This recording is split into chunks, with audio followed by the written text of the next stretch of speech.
My name is Dylan Cohen, and I will be talking about fake news for my website project.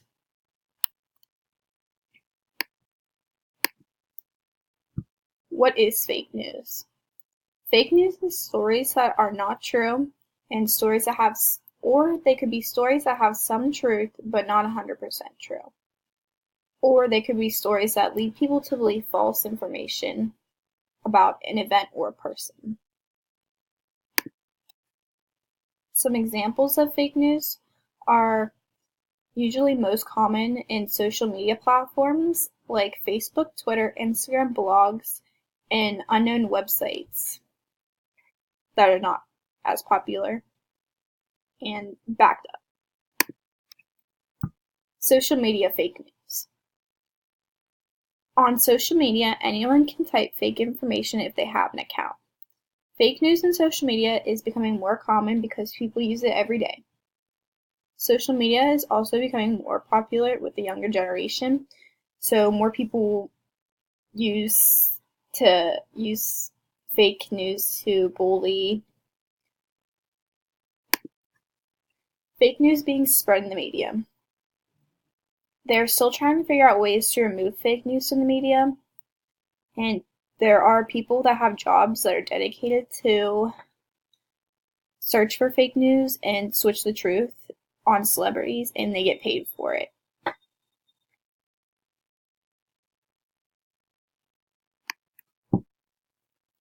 Yellow journalism. Yellow journalism is a type of fake news, and it was first started in 1895 during the war against Cuba.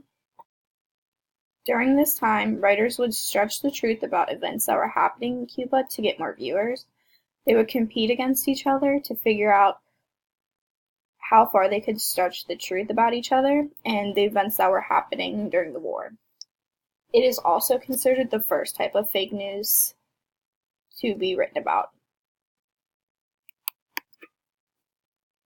Why does fake news go viral?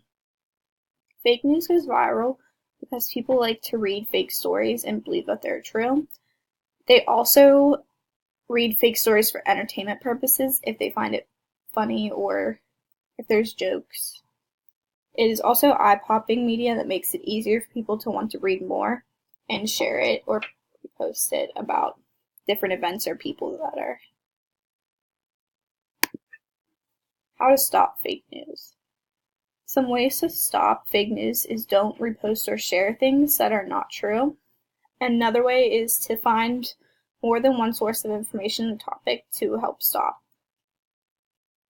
fake news. And this is my works cited page.